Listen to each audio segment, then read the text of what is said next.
সালাতের অর্থ হচ্ছে নিকটবর্তী হওয়া, মুখ ঘুরানো, মুতাওয়াজ্জা হওয়া।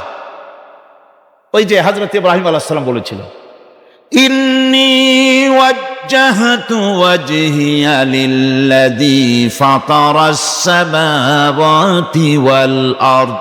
জানেন আপনারা?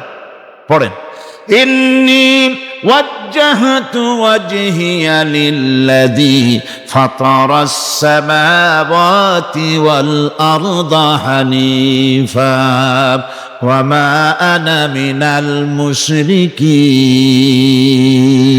নিশ্চয় আমার মুখ ঘুরায় দিলাম কার দিকে? যিনি আকাশ এবং জমিনের স্রষ্টা, সব কিছুর মালিক যিনি, তার দিকে আমি মুতাওয়াজ্জা হলাম। নামাজের অর্থই হচ্ছে মুতাওয়াজ্জা হওয়া, মুখ ঘুরিয়ে দেওয়া, চেহারা ঘুরিয়ে দেওয়া। আর নামাজের আরেক অর্থ হচ্ছে নিকটবর্তী থেকে আরো নিকটবর্তী হওয়া। আল্লাহ রাব্বুল আলামিন বলেন, নিকটবর্তী হতে হলে ওয়াসজুদ ওয়াকতারিব, সেজদা দাও আর সেজদার মাধ্যমে আমার নিকটবর্তী হয়ে যাও। সেজদা দিলেই আল্লাহর নিকটবর্তী হওয়া যায়। কোন সুবহানাল্লাহ। সাহাবী, আল্লাহ নবীর সাহাবী প্রশ্ন করেছেন, নবীজি, বান্দা কখন আল্লাহর নিকটবর্তী হয়ে যায়? নবীজি বলেছেন, বান্দা যখন সেজদা দেয় তখন আল্লাহর বান্দার মাঝে কোনো হিজাব থাকে না, একদম আল্লাহ পাকের নিকটবর্তী হয়ে যায় বান্দা যখন সেজদায় পড়ে যায়। সুতরাং নামাজ হচ্ছে নিকটবর্তী হওয়া, সালাত এটা হচ্ছে নিকটবর্তী হওয়া। নামাজ ফরজ হওয়ার কারণ হচ্ছে এই যে মানুষ আল্লাহর বান্দা বা গোলাম হিসেবে সৃষ্টি হয়েছে, তাই একমুখী হয়ে এর বন্দিগি করা এটা হচ্ছে তার স্বাভাবিক একটা প্রকৃতি। আল্লাহ রাব্বুল আলামিন এই প্রকৃতির দাবি মিটাবার জন্যই নামাজের ব্যবস্থা করেছেন। মানুষের ফিতরত, মানুষের নেচার, মানুষের ফিতরত হচ্ছে এই যে কারো না কারো কাছে মাথা নত করা, হাত জোড় করা, মাথা নত করা, সার্বভৌমত্বের মালিক কাউকে মনে করা। হাত জোড় করতে হলে, মাথা নত করতে হলে, সার্বভৌমত্বের মালিক হিসেবে কাউকে গ্রহণ করতে হলে আল্লাহর বিকল্প কেউ আছে নাকি? ইসলামের মূল দাওয়াতটা হলো ফিতরাত অনুযায়ী দাওয়াত দেওয়া হয়েছে, মানুষ যেন মাথা নত করে, গোলামি করে। এজন্য আল্লাহ রাব্বুল আলামিন বলেছেন যে আমি মানুষ এবং জিনকে সৃষ্টি করেছি, তার কারণটাই হলো মা খালাকতুল জিন্না ওয়াল ইনসা ইল্লা লিয়াবুদুন। মানুষ আর জিন জাতিকে সৃষ্টি করা হয়েছে ইবাদতের জন্য, গোলামির জন্য। ইবাদত আর গোলামি এটাই করতে হবে, গোলামি করতে হবে, দাসত্ব করতে হবে। আর এই দাসত্ব, আল্লাহর আনুগত্যই গোলামির দাওয়াত দিয়েছেন দুনিয়ার সব নবীরা। কোন নবী বলেন নাই যে আমার গোলামি করো। কেউ বলেছেন? বলেন জোরে, কেউ বলেছেন? আল্লাহ পাক বলেন, ওয়ালাকাদ বা'আসনা ফি কুল্লি উম্মাতির রাসূলা আন ইবুদুল্লাহা ওয়াজতানিবুত তাগুত। প্রত্যেক জাতির জন্য আমি রাসূল প্রেরণ করেছি, তারা মানুষকে দাওয়াত দিয়েছেন এই কথা বলে যে এক আল্লাহর গোলামি করো, তিনি ছাড়া কোনো ইলাহ নাই, আইনদাতা নাই, বিধানদাতা নাই, তার গোলামি, তার সামনে মাথা নত করে দাও। নামাজ হচ্ছে তাওহীদের অবশ্যম্ভাবী এক বহির্প্রকাশ। তাওহীদের জন্য তাওহীদবাদী মানুষ যারা, তাদেরকে নামাজ আদায় করতেই হবে। আকীদা বিশ্বাসের দিক থেকে তাওহীদ যদি হয় পুরা দ্বীনের মূল উৎস, তাহলে আমলের দিক থেকে নামাজ হচ্ছে পুরা দ্বীনের মূল ভিত্তি। নামাজ হচ্ছে আমলের মূল ভিত্তি, এর বাস্তবায়ন ছাড়া দ্বীন পূর্ণ হয় না। নামাজ মুমিনের কেবলমাত্র একটি উত্তম আমলই নয়, বরং নামাজ হচ্ছে ঈমানের মূল ভিত্তি। যার কাছে নামাজ নাই তার কাছে কিছুই নাই। রাসূল করিম সাল্লাল্লাহু আলাইহি ওয়াসাল্লাম বলেছেন, যে নামাজ যে ব্যক্তি পড়ে না, আল্লাহ পাকের সাথে তার কোনো সম্পর্ক বাকি থাকে না। সুতরাং এই নামাজটা হচ্ছে এই যে একমাত্র একাগ্র চিত্তে আদবের সাথে আল্লাহর সামনে রুজু হয়ে যাওয়া। কোরআনে কারীম বলছে, মুনিবিনা ইলাইহি ওয়াত্তাকুহু ওয়াকিমুস সালাতা ওয়া লা তাকুনু মিনাল মুশরিকিন। তোমরা আল্লাহর দিকে রুজু হয়ে যাও এবং তাকে ভয় করে অন্যায় কাজ থেকে বিরত থাকো, আর নামাজ কায়েম করো, মুশরিকদের অন্তর্ভুক্ত হয়ে যেও না। নামাজ কায়েম করা, নামাজের আদেশ কোরআনে কারীমের মধ্যে আল্লাহ পাক বহু জায়গায় করেছেন। ঈমানের পর নামাজই হচ্ছে সবচেয়ে বড় জরুরি। একজন মানুষ ঈমান আনলো, যেমন কালকে একজন ঈমান এনেছে, ঈমান আনার সাথে সাথে তার প্রথম কাজ কি বলুন? বলেন, প্রথম কাজ কি?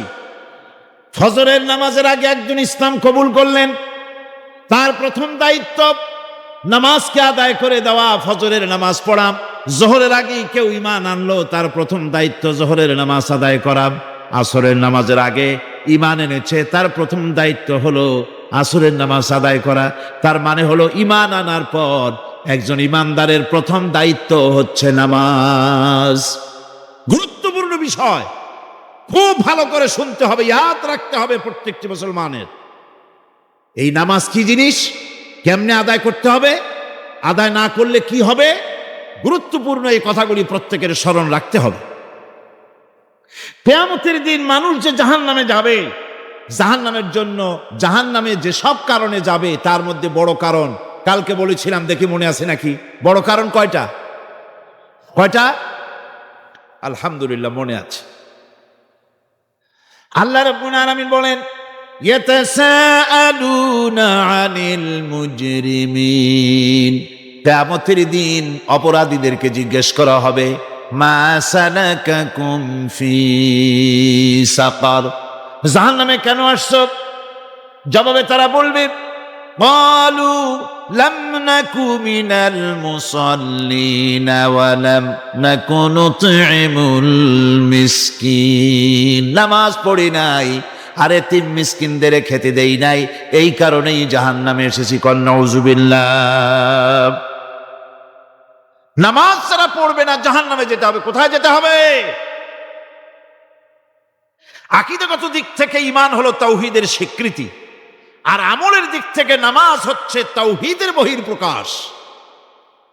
আপনি মুসলমান তা প্রমাণ হবে নামাজ দিয়ে। নামাজহীন ঈমানের দাবি মূল্যহীন। যার নামাজ নাই তার ঈমানের দাবি করার কোনো মূল্যই নেই।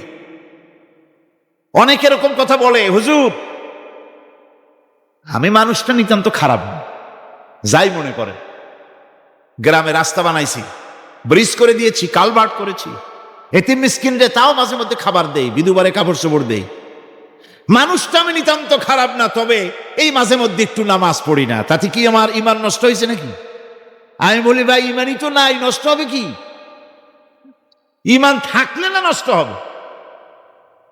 ঈমান নাই। সুতরাং একজন মুসলমান যদি নামাজ না পড়ে, নিজেকে মুসলমান বলে দাবি করার কোনো হক তার নাই, দাবি করার অধিকার নেই।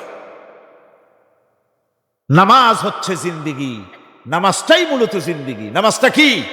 জিন্দিগি।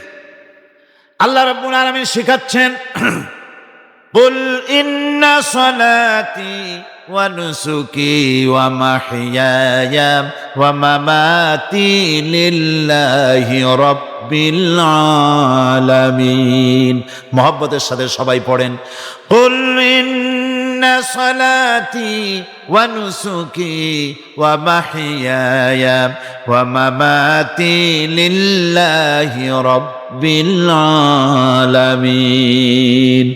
বলো আমার নামাজ, বলো আমার নামাজ, আমার কোরবানি, আমার হায়াত, আমার মত সবকিছুই আল্লাহ রব্বুল আলামিনের জন্য নিবেদিত। আমার বেঁচে থাকা, আমার মরে যাওয়া সব আল্লাহর জন্য। সে আল্লাহ রব্বুল আলামিন, তার জন্য সবকিছু নিবেদিত করতে হবে। আল্লাহ পাকের গোলাম আমাদের বানিয়েছেন, আল্লাহ আমাদের গোলামি করা লাগবে। আর গোলামির নমুনা যাকাত দিয়া, হজ দিয়া, দান দিয়া, সদকা দিয়া, কোন জিনিস দিয়ে নামাজের মতো গোলামির উৎকৃষ্ট প্রমাণ বা নমুনা আর কিছুতে নাই। আমি যে গোলাম তার উৎকৃষ্ট প্রমাণ হচ্ছে নামাজ। নামাজেই একটা মানুষ গোলামির অনুভূতিতে তাকে নিয়ে যায়। বাদশাহ হোক, মন্ত্রী হোক, পীর হোক, মৌলানা হোক, মুহাদ্দিস হোক, বড় লোক হোক, গরিব হোক, পুরুষ হোক, নারী হোক, যেই হোক, নামাজে দাঁড়াইলো একেবারে কান্ডারে ধরিয়া, কানের কাছে হাত দিয়া, হাত দুটো বাঁধিয়া মাথা নিচের দিকে দিয়ে দাঁড়ায় গেল। কিসের মতো? আসামির মতো, গোলামের মতো। সুবহানাল্লাহ। এদিক ওদিক তাকাইতে পারবা না, চোখটা থাকবে সেজদা যেখানে দিবা সেখানে। তাকানো নিষেধ, সেজদার দিকে তাকাও। এরপরে যখন রুকুতে গেলেন, গোলামির নমুনা হয়ে গেল। গোলামের এরকম মাথা নিচু করে থাকতে হয় প্রভুর সামনে। গেলেন, রাজা, বাদশা, বড় লোক, সব অহংকার চূর্ণ হয়ে গেল। নাক আর কপাল দিয়া আমার মাবুদের দরবারে মাথাটা লাগাই দিলাম জমিনের উপরে। সুবহানাল্লাহ। আমি আমার ভাষায় বলি, আমি আমার ভাষায় কথাটা এভাবে বলি, এই জমিনটা যদি কাগজ হয় আর আমার নাকটার কপালটা যদি কলম হয়, তাহলে আমি যে গোলাম দৈনিক 5 বার আমার নাক আর কপাল দিয়া জমিন নামক কাগজের উপরে, দাস খতের উপরে দৈনিক 5 বার নাক আর কপাল দিয়া সই করে দেই, আল্লাহ আমি তোমার গোলাম, আর কারো গোলাম নই। আমি একমাত্র তোমার গোলাম। ঘুমের থেকে উঠে সেজদা দিয়ে বলি, দুপুরের সময় কাজ ফালাইয়া আর একবার বলি, বিকেল আসার আগে আসরে আর একবার বলি, দিন যখন শেষ হয় আর একবার বলি, রাতে যখন শুতে যাই আর একবার সেজদা দিয়া ঘোষণা করি, মাবুদ আমি তোমার গোলাম। সুবহানাল্লাহ। নামাজ হচ্ছে ইসলামের গণ্ডির মধ্যে প্রবেশের প্রমাণ।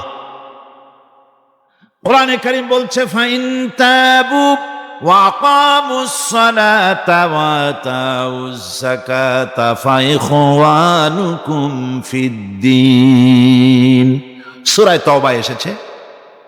তারা যদি তওবা করে আর নামাজ কায়েম করে, যাকাত যদি আদায় করে, তাহলে এখন তোমাদের সে দ্বীনি ভাই, এখন ভাই হয়ে গেল। একটু আগে ছিল কাফের, মুশরিক, এখন তোমার দ্বীনি ভাই। দ্বীনের গণ্ডির মধ্যে প্রবেশ করা, কলেমা পড়ার সাথে সাথেই নামাজ। নামাজ হচ্ছে দ্বীনের প্রধান গেট, দ্বীনের প্রধান তোরণ। দ্বীনের মধ্যে প্রবেশ করার জন্য এই গেট দিয়ে প্রবেশ করতে হবে। সুতরাং এই নামাজের এতই গুরুত্ব দেওয়া হয়েছে। ইসলাম যদি ক্ষমতায় আসে, আল্লাহ যেন এনে দেন, জোরে কোন আমিন। ইসলাম যদি ক্ষমতায় এসে যায়, রব্বুল আলামিন তাফসিরে মাহফিল, কোরআন সামনে নিয়া আশা করে তোমার দরবারে দোয়া করি, এই বিশাল জনসমুদ্রের দোয়া কবুল করো মাবুদ গো, এই বাংলাদেশকে ইসলামের দেশ বানাইয়া দাও। দেশটা যদি ইসলামের হয়ে যায়, আইন যদি আল্লাহর হয়, শাসন যদি সৎ লোকেরা করে, রব্বুল আলামিন কোরআন শরীফে বলেন, তাহলে তারা 4টা কাজ করবে। আল্লাযীনা মাক্কান্নাহুম ফিল আরদ আকামুস সালাতা ওয়া আতাউজ যাকাত ওয়া আমারু বিল মা'রুফি ওয়া নাহাউ আনিল মুনকার। মুমিনেরা ক্ষমতায় এসে প্রথম যে কাজটা করবে, প্রথমে ক্ষমতা এসেই নামাজ বাধ্যতামূলক করবে। প্রথম কি? ওয়াজ নসিহতে অনুরোধ করা হবে না, বাবাজিরা আল্লাহর রাস্তায় নামাজটা পড়ে না। রেডিও এবং টেলিভিশনের মাধ্যমে রাষ্ট্রপ্রধান অর্ডার করে দিবেন, যারা আকেল বালিগ সকলের জন্য নামাজ বাধ্যতামূলক, নামাজ পড়তেই হবে, এটা অর্ডার। বেলা যখন 1টা বেজে যাবে, বেলা যখন 1টা বাজবে, সমস্ত মসজিদে আজান শুরু হয়ে যাবে। আজানের সাথে সাথে অফিস, আদালত, কল কারখানা, ক্ষেত খামার, শিক্ষাঙ্গন সব ডেডলক হয়ে যাবে। আধা ঘন্টার জন্য বন্ধ হয়ে যাবে। যারা মুসলমান অফিসে, কলেজে, ইউনিভার্সিটিতে, সর্বত্র তারা নামাজের জন্য প্রস্তুতি নেবেন। আধা ঘন্টার ভিতরে নামাজ আর খানা সেরে আবার কলেজ চলবে, বিশ্ববিদ্যালয় চলবে, কল চলবে, কারখানা চলবে, ক্যান্টনমেন্ট চলবে, সেক্রেটারিয়েট চলবে, সব আপন গতিতে চলতে থাকবে। আল্লাহর রহমত, বরকত আকাশ ফেরে নাজিল হয়ে যাবে। আর এই অর্ডার যে দেওয়া হবে, নামাজ পড়বেন সেখানে। থানায় যখন আজান হবে, থানায় আজান হয়ে গেছে, থানার স্টাফ, পুলিশ যারা আছে জামাতে খাড়া হয়ে যাবে, ইমামতি করবেন ওসি সাহেব। এসপির অফিসে এসপি সাহেব ইমামতি করবেন, ডিসি সাহেব তার অফিসে ইমামতি করবেন, মন্ত্রী সেক্রেটারিয়েট ইমামতি করবেন, প্রেসিডেন্ট বঙ্গভবন ইমামতি করবেন, বিশ্ববিদ্যালয়ের ভাইস চ্যান্সেলরের ইমামতিতে সে জায়গার মুসলমান ছাত্র ছাত্রী, শিক্ষক শিক্ষয়িত্রী এক জামাতে নামাজ আদায় করবে। এই যদি হয় চিত্র দেশের, অপরাধ থাকবে। থানায় ওসি সাহেব নিজেই যদি জামাতের ইমামতি করেন, এইভাবে নামাজ আদায় করেন পুলিশদের নিয়া জামাতে, ঘুষ আর খাবে তারা? এসপি সাহেবের অফিসে, ডিসি সাহেবের অফিসে মন্ত্রীরা যদি এভাবে নামাজ কায়েম করে, তাহলে কি অন্যায় অপরাধ কিছু থাকবে সমাজে? থাকবে না। সুতরাং নামাজ বাধ্যতামূলক করে দেওয়া হবে। নামাজ বাধ্যতামূলক, সকলকে নামাজ পড়তে হবে। নামাজ হচ্ছে অপকর্মের প্রতিবন্ধক। নামাজ পড়লে অন্যায় কাজ থেকে বাঁচার পর, অন্যায় থেকে বাঁচাই কিসে? নামাজ। আল্লাহ রাব্বুল আলামিন বলেন, উতলু মা উহিয়া ইলাইকা মিনাল কিতাবি ওয়া কিমিস সালাম ইন্নাস সালাতা তানহা আনিল ফাহশাই ওয়াল মুনকার। হে নবী, এই কিতাব তেলাওয়াত করো যা তোমার প্রতি অবতীর্ণ করা হয়েছে, এই কিতাব তেলাওয়াত করো আর নামাজকে প্রতিষ্ঠা করো। নিঃসন্দেহে নামাজ মানুষকে পাপাচার থেকে বাঁচায়া দেয়। অশ্লীলতা, পাপাচার থেকে মানুষকে বাঁচায় কে? জোরে চিল্লা এখন কে? নামাজ। এই নামাজ মানুষকে অন্যায় কাজ থেকে বাঁচায় দেয়।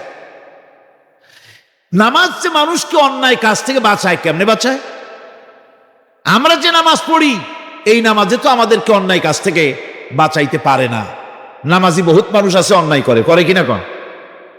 না করে না? করে। নামাজি অথচ অন্যায় করে। আর আল্লাহ বলছেন নামাজিকে, নামাজ তাকে অশ্লীলতা থেকে ফিরায়। তাহলে কথা কারটা ঠিক? আল্লাহটা। জোরে বলেন কারটা ঠিক? অবশ্যই আমার আল্লাহর কথা হক। আমি ভুল করতেছি, আমি যেন কোথাও ভুল করতেছি, সামথিং ইজ রং, কোথাও যেন আমরা ভুল করে বসতেছি, সেই ভুলটা কি আমরা আবিষ্কার করতে চেষ্টা করবো ইনশাআল্লাহ। প্রথম যে কথাটা সেটা হচ্ছে এই যে আমরা যা নামাজে পড়ি আমরা তা বুঝি না। কথা ঠিক কিনা? আমি যদি এখন প্রশ্ন করি সামি আল্লাহু লিমান হামিদা অর্থ কি কন, ফার্স্ট ডিভিশনে কয়েকটা লেটার নিয়ে ফেল করবেন এরকম লোক আছেন না নাই? সুবহান রাব্বিয়াল আলা অর্থ কি জানি না, সুবহান রাব্বিয়াল আযীমের অর্থ কি জানি না, দোয়া কুনুত অর্থ কি জানি না, তাশাহুদ অর্থ কি জানি না, সূরা ফাতিহার অর্থ কি জানি না, এমন কি উযুর মধ্যে কয়টা ফরজ তাও অনেকের জানা নাই। কথা কি বেশি বললাম না ঠিক বলছি? একজনের জিজ্ঞেস করলো, মিয়া উযুতে কয় ফরজ? কয় হুজুর কি মনে করেন যে বুঝি জানি না? এটা তো সাধারণ ব্যাপার, বলেন না কয় ফরজ? কয় উযুতে তো 17 ফরজ। কি কি? কয় হাত ধোয়া, পাও ধোয়া, মুখ ধোয়া, নাক ধোয়া, চোখ ধোয়া, জিহ্বা ধোয়া, মাথা ধোয়া। বলতে বলতে গুনে দেখা গেল প্রায় 19টার মতো বলছে। বলা হলো, মিয়া বললেন আপনি উযুতে ফরজ 17টা, কইলেন আপনি 19টা। কয় হুজুর জানি আরো, বলি না আপনাদের ভয়তে। উযু জানে না, নামাজ জানে না, তাকে এই নামাজ কেমনে ফিরাবে অন্যায় কাজ থেকে? কথা বুঝতে পেরেছে? নামাজে আল্লাহু আকবার বললাম, এরপরে সানা পড়লাম, তারপরে সূরা ফাতিহা পড়লাম। সূরা ফাতিহার ভেতরে যে সমস্ত কথাগুলি বললাম সেই কথাগুলি বুঝি না, কি বলেছি তাও জানি না। এরপরে সুবহান রাব্বিয়াল আলা বলেছি, সুবহান রাব্বিয়াল আযীম বলেছি, সামি আল্লাহু লিমান হামিদা বলেছি, অর্থ কি জানি না। আল্লাহ তা শুনতে পান, যে ব্যক্তি আল্লাহর প্রশংসা করেন তিনি তা শুনতে পান। নামাজের মধ্যে আইডিয়া দেওয়া হচ্ছে, তুমি যে আল্লাহর জন্য নামাজ পড়তেছো, প্রশংসা করতেছো, এটা এমন নয় যে আল্লাহ পাক দেখছেন না বা শুনতেছেন না। তুমি যা বলতেছো, প্রশংসা করতেছো, আল্লাহ পাক তা শুনতে পাচ্ছেন। সামি আল্লাহু লিমান হামিদা, সুবহান রাব্বিয়াল আলা। আমি মহান সর্বশ্রেষ্ঠ আল্লাহ রাব্বুল আলামিনের পবিত্রতা ঘোষণা করছি, আমি তার প্রশংসা করছি।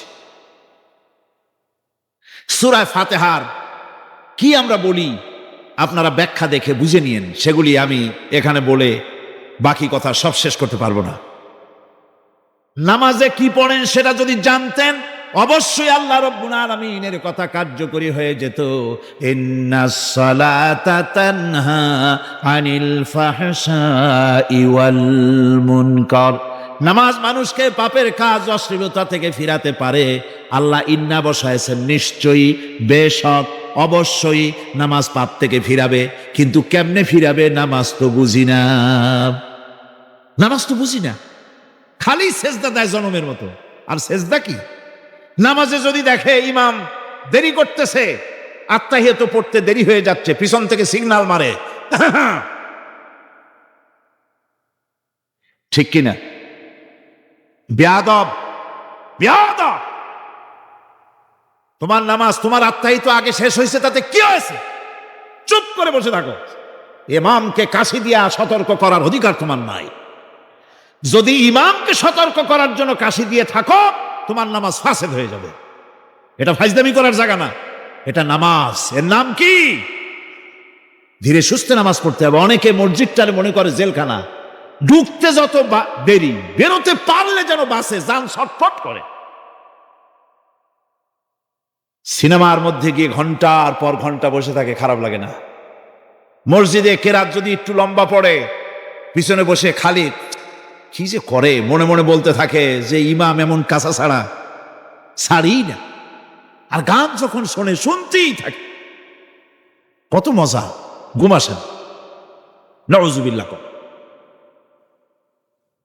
সুতরাং নামাজে কি পড়েন সেটা আপনাকে বুঝতে হবে। সঠিকভাবে নামাজ পড়ার পরও যদি কোনো মানুষের সঠিকভাবে, ভালো করে শোনেন, সঠিকভাবে নামাজ পড়ার পরেও যদি কোনো মানুষ পাপের থেকে না ফেরে, তাহলে বুঝতে হবে একথা, পানি আর সাবান দিয়া কাপড় ধুলে কাপড়ের ময়লা যাবে, কিন্তু পানি আর সাবান দিয়া কয়লা জনমের মতো ধুইলেও কয়লার ময়লা যাবে না। কথা বুঝে আসছে? এর থেকে আর উত্তম দৃষ্টান্ত আমার কাছে নাই। নামাজ পড়ার পরেও যদি চরিত্র ভালো না হয়, বুঝতে হবে নামাজ হচ্ছে না, কাঙ্ক্ষিত মানের নামাজ আদায় হচ্ছে না। আল্লাহর নবী বলেছেন, যার নামাজ পাপ কাজ হতে ফিরাতে পারলো না, তার নামাজ নামাজি নয়। আবার শুনুন, রাসূল বলছেন, যার নামাজ তাকে পাপের কাছ থেকে ফিরাতে পারলো না, তার নামাজ নামাজ নয়। ওইটা নামাজ হয় নাই, যার জন্য তার পাপ থেকে তারে ফিরাইতে পারছে না। আর কিয়ামতের দিন বেনামাজিরা সবচাইতে বেশি অপমানিত হবে। সবচাইতে বেশি অপমানিত হবে কারা? বেনামাজিরা। কিভাবে? ইয়াউমা ইউকশাফু আন সাকিন ওয়া ইউদআউনা ইলাস সুজুদি ফালা ইস্তাতিউন। সেদিন কঠিন সময়, আল্লাহ রাব্বুল আলামিন লোকদেরকে সিজদা করার জন্য বলবেন, কিন্তু যারা বেনামাজি ছিল দুনিয়ায়, তারা সিজদা দিতে পারবে না। বলেন নাউযুবিল্লাহ। অবস্থাটা কি হবে? খাশিআতান আবসারুহুম তারহাকুহুম যিল্লাহ। তাদের দৃষ্টি নিচু হবে, লাঞ্ছনা এবং অপমান তাদের উপরে চেপে বসবে। সেজদা দিতে পারবে না। আল্লাহ আমাদেরকে ক্ষমা করুন। কিয়ামতের দিন হযরত আদম আলাইহিস সালাম থেকে শুরু করে পৃথিবীর সমস্ত মানুষের সামনে আল্লাহ রাব্বুল আলামিন সেজদা করার জন্য অর্ডার করবেন। যারা নাকি বেনামাজি ওরা আল্লাহর দরবারে সেদিন সেজদা দিতে পারবে না, লাঞ্ছিত অপমানিত হবে। যারা কন নাউযুবিল্লাহ। নামাজ, মুমিনের নামাজ একরকম, মুনাফিকের নামাজ হলো আর এক রকম। মুনাফিকরাও নামাজ পড়ে, পড়ে কিনা কন? মুনাফিকেরাও নামাজ পড়ে। মুনাফিকেরা যখন নামাজ পড়তে যায় আল্লাহ রাব্বুল আলামিন বলতেছেন ওয়া ইযা কামু ইলাস সালাতি কামু কুসালা। মুনাফিকেরা যখন নামাজ পড়তে দাঁড়ায়, নামাজে আসে ঠিক তারা, কিন্তু নামাজের জন্য দাঁড়ায় খুব শৈথিল্যভাবে দাঁড়ায়, কাহিলি সুস্তি, এ জায়গা চুলকায়, পায়জামা ধরে টান দেয়, টুপিটা ঘুরে যায়, এদিক ওদিক তাকায়। মুনাফিকের নামাজ দেখলেই ঠিক পাওয়া যায় যে বেটা মুনাফিক। এইভাবে সে দাঁড়ায়। তার নামাজটা কি জন্য? ইউরাউনান নাসা ওয়া লা ইয়াযকুরুনাল্লাহা ইল্লা কালিলা। তাদের নামাজ হচ্ছে মানুষকে দেখাবার নামাজ। নাউযুবিল্লাহ। এখন দেখবেন এই মৌসুম আসছে, নামাজের মৌসুম, বেনামাজিদের নামাজের মৌসুম। জনসভা হচ্ছে, নির্বাচন আসতেছে, নামাজে রক্ত হয়ে গেছে, তাড়াতাড়ি আজান হয়ে গেল। টুপি না থাকলে রুমাল একটা মাথায় দিল, উজু আছে কি না আছে, আল্লাহু আকবার, যা আছে কপালে হয়ে যাক। মানুষকে দেখাবার জন্য এরা নামাজ পড়ে। এরা আল্লাহ শরণার্থে নামাজ খুব কম লোকই করে। এরা হচ্ছে মুনাফিক। দুনিয়া এবং আখিরাতে কল্যাণের জন্য একমাত্র মাধ্যম হচ্ছে নামাজ। দুনিয়াও যদি কল্যাণ চাই, আখিরাতেও যদি কল্যাণ চাই, তাহলে এর জন্য কি করতে হবে? কি করতে হবে? আমার কথা নয়, আল্লাহ রাব্বুল আলামিনের কথা শুনুন। রব্বুল আলামিন বলেন ক্বাদ আফলাহাল মুমিনুন আল্লাযীনা হুম ফি সালাতিহিম খাশিউন ওয়াল্লাযীনা হুম লিয-যাকাতি ফাঈলুন ওয়াল্লাযীনা হুম লিফুরুজিহিম হাফিজুন। নিশ্চিতভাবে সেই সব মুমিন কল্যাণ লাভ করবে, নিশ্চিতভাবে। তারা হচ্ছে ওই সব লোক যারা নিজেদের নামাজ ভীতি মিশ্রিত ভীতি মিশ্রিত অবস্থায় বিনয়ের সাথে যারা নামাজ আদায় করে, যারা বেহুদা কাজ থেকে বিরত থাকে, যারা যাকাতের পন্থায় কর্মতৎপর হয়, আর যারা নিজের লজ্জাস্থানকে হেফাজত করে।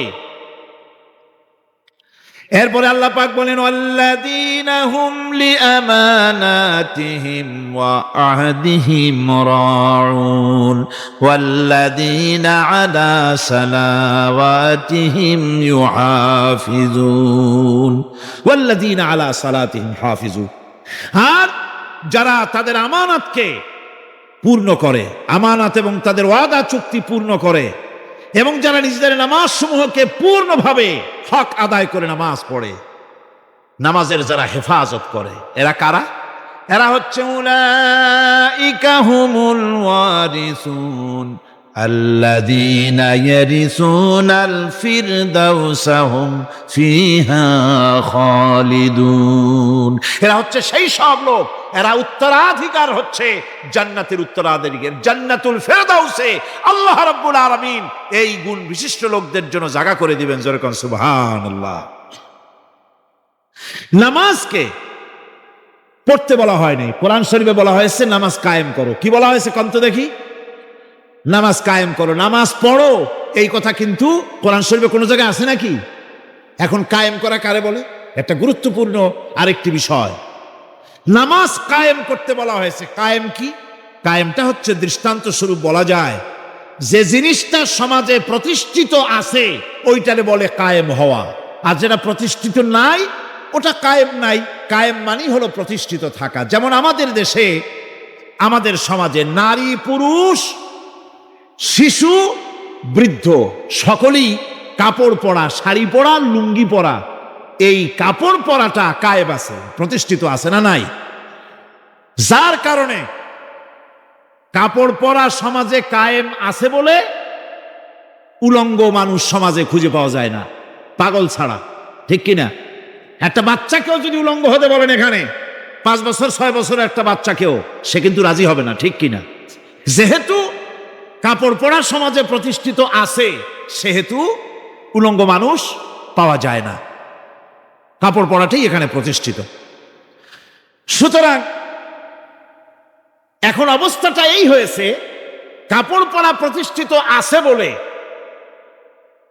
কোন উলঙ্গ মানুষ এসে যদি এই মঞ্চে দাঁড়ায় আর বলে আমাকে একটু বক্তৃতা করতে দেন, আপনারা কি করবেন? মঞ্চে তো উঠতেই দিবেন না। উলঙ্গ মানুষ যদি কোনো চাকরি নিতে যায় ইন্টারভিউতে, তাকে লাইনে দাঁড়াইতে দেবে না। এমনকি উলঙ্গ হয়ে যদি বাড়িতে প্রবেশ করে, তার বউও দূর দূর করে তাড়ায় দেবে। ঠিক কিনা? যেহেতু সমাজের ভিতরে কাপড় প্রতিষ্ঠিত আছে, সেই জন্য এই উলঙ্গ মানুষ পাওয়া যায় না। অনুরূপভাবে নামাজ যদি প্রতিষ্ঠিত হতো সমাজের ভিতরে, তাহলে বেনামাজি খুঁজে পাওয়া যেত না। চাকরি করতে গেলে সেখানে নামাজ মানদণ্ড হয়ে যেত, নামাজ পড়ে কিনা তা দেখে নেওয়া হতো। বেনামাজি লোক পাওয়াই যেত না যদি প্রতিষ্ঠিত থাকতো। প্রথম প্রশ্নই হতো তুমি নামাজ পড়ো কিনা। ইলেকশনে যদি একজন উলঙ্গ মানুষ এসে দাঁড়ায়, ভাইরা এবার আমার বোতল মার্কা বাক্স, উলঙ্গ মানুষ এসে ভোটে দাঁড়াইছে, আপনারা ভোট দিবেন? ওইটা কাপড় প্রতিষ্ঠিত আছে বলে, লুঙ্গি প্রতিষ্ঠিত সমাজে আছে বলে উলঙ্গ মানুষকে আপনি ভোট দিবেন না। নামাজ যদি প্রতিষ্ঠিত থাকতো সমাজে, বেনামাজি মানুষ যদি এসে মঞ্চে দাঁড়ায়া যতই বলতো আমি ক্ষমতায় গেলে এই করব সেই করব, নামাজ প্রতিষ্ঠিত থাকলে পরে বেনামাজিরে কেউ ভোট দিত না। নামাজ যদি প্রতিষ্ঠিত থাকতো, তাহলে অফিসের অফিসার তো দূরের কথা, বেনামাজি অফিসের ঝাড়ুদারের চাকরিও তার কিসমতে জুটতো না, যদি নামাজ প্রতিষ্ঠিত থাকতো। এর নাম হলো নামাজ কায়েম হওয়া। নামাজ কায়েম থাকলে এই অবস্থার সৃষ্টি হতো। এই জন্য আল্লাহ পাক বলেছেন নামাজকে কায়েম করতে হবে। নামাজ হবে সব ভালো কাজের মানদণ্ড। সমস্ত ভালো কাজের মানদণ্ড কি? নামাজ। নামাজ আমাদেরকে বড় রকমের শিক্ষা দেয়। কি শিক্ষা দেয়? নামাজ আমাদের শিখায় ঐক্য আর ভ্রাতৃত্ব। ভ্রাতৃত্বের আর ঐক্যের শিক্ষা দেয়। এক নেতার আনুগত্য করা শিখায়। জামাত যত বড় হোক, ইমাম হবে কয়জন? একজন ইমাম হবে। আর এই ইমাম মানে কি? নেতা। ইমাম মানে কি? নেতা নির্বাচন শিখায় নামাজে। নেতা নির্বাচন কে শিখায়? নামাজ শিখায়। বোঝেন খুব ভালো করে। কিভাবে? মনে করুন